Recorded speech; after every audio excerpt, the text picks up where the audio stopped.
3 décembre. Daniel, chapitre 11, versets 1 à 35. Moi, de mon côté, je me suis tenu auprès d'élus de la première année de Darius le Médée pour les soutenir et l'appuyer. Maintenant donc, je vais te faire connaître la vérité. Voici, il y aura encore 3 rois de Perse. Ils seront suivis d'un quatrième qui amassera plus de richesses que tous ses prédécesseurs. Lorsqu'il sera au fait de sa puissance, grâce à sa richesse, il soulèvera tout le monde contre le royaume de Grèce. Mais là-bas s'élèvera un roi valeureux qui étendra sa domination sur un vaste empire et fera ce qu'il voudra.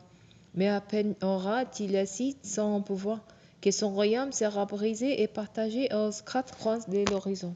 Il ne reviendra pas à ses descendants, mais il sera racheté et réparti entre d'autres causes, et il n'aura pas la même puissance. Le roi de Midi s'affirmera, mais l'un des chefs de son royaume deviendra encore plus fort que lui. Il exercera une domination plus grande que la sienne. Quelques années plus tard, ils s'allieront l'un avec l'autre, et le fils du roi de Midi se rendra près du roi du Nord pour rétablir des accords. Il ne conservera pas sa force et sa postérité ne subsistera pas.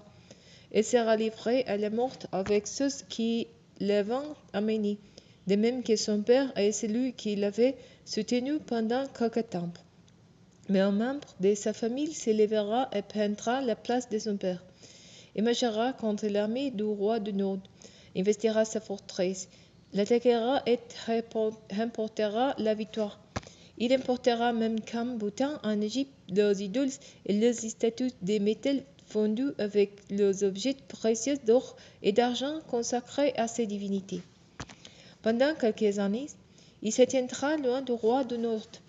Par la suite, celui-ci enverra les royaumes du roi du Midi, puis il retournera dans son pays. Ses fils partiront en guerre et mobiliseront une armée très nombreuse qui submergera tout sur son passage. Ils inonderont les pays. Sur les chemins du retour, ils attaqueront la forteresse. C'est alors que le roi du Midi, exaspéré, lancera une offensive contre les rois du Nord.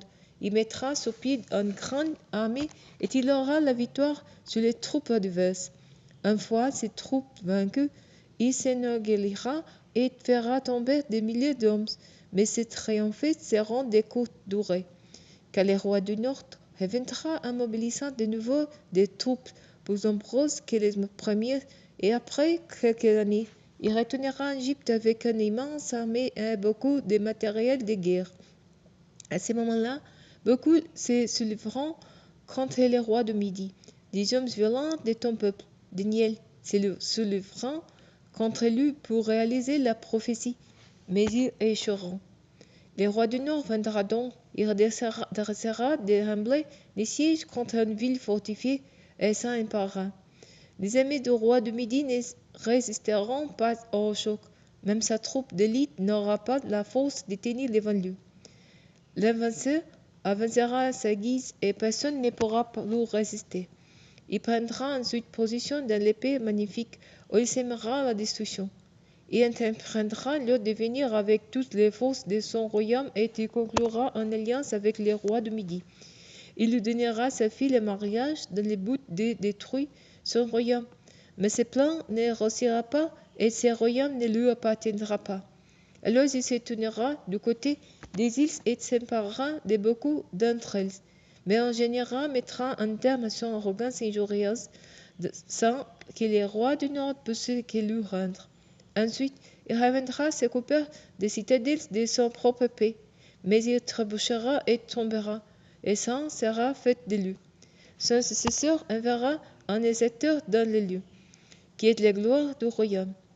Peu de temps après, ce roi sera frappé à son tour, mais ce ne sera pas dans un mouvement de colère ni au cours d'une guerre. Un homme méprisable lui succédera sans avoir reçu la dignité royale.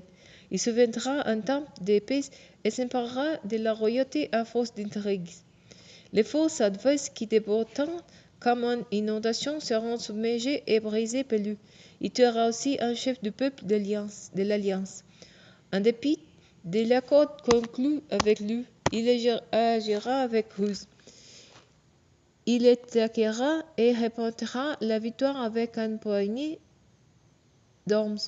En temps de paix, il invadera les plus riches régions de la province et accomplira ce qu'un de ses ancêtres n'avait fait. Il pilera l'épée et distribuera largement à ses partisans ce qu'il aura pilé, les boutons et les richesses dont il se sera emparé. Il fera des plans d'attaque contre les forteresses, mais tout cela ne durera qu'un temps. Rassemblant toutes ses forces à son courage, il essaiera une attaque contre les rois de Midi avec une grande armée. Les rois de Midi les combattra avec une armée très puissante et nombreuse, mais il ne parviendra pas à résister à son adversaire à cause des complots dirigés contre lui. Ses familiers causeront sa perte. Son armée sera écrasée et beaucoup de ses soldats tomberont, frappés à mort. Quant aux deux rois, ils chercheront secrètement à s'unir mutuellement. Ainsi, ils s'asseront à la même table. Pour ces deux peurs, l'un porte des mensonges. Mais leurs tractations ne réussiront pas, car la fin doit venir au temps fixé. Le roi du Nord détournera dans son pays, chargé de grandes richesses, et avec au cœur des intentions hostiles contre les saintes alliances conclues par Dieu avec son peuple. Il les exécutera avant de rentrer dans son pays. Au temps fixé, il se mettra de nouveau en campagne contre le royaume de Midi. Mais cette expédition ne se passera pas comme la première. Des navires venant des côtés à l'ouest de la Méditerranée viendront s'opposer à lui et les décourageant. Il s'importera de nouveau et agira contre l'Alliance, et il s'accordera de nouveau avec ceux qui la trairont.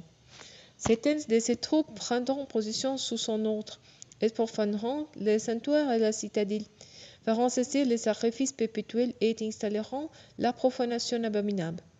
Par ses intrigues, il corrompra ceux qui auront trahi l'alliance, mais le peuple de ceux qui, connaissant leur Dieu, agira avec courage. Les hommes du peuple qui auront de la sagesse enseigneront en grand nombre, mais ils subiront l'épée, le feu, la prison et le pillage pendant des jours. Pendant qu'ils seront ainsi livrés à la mort, ils recevront un peu d'aide, mais beaucoup de gens se rallieront hypocritement à eux. C'est un parmi les hommes qui auront la sagesse comprend afin d'être purifiés et blanchis à travers cette épreuve et vu du temps de la fin, que la fin viendra au temps fixé.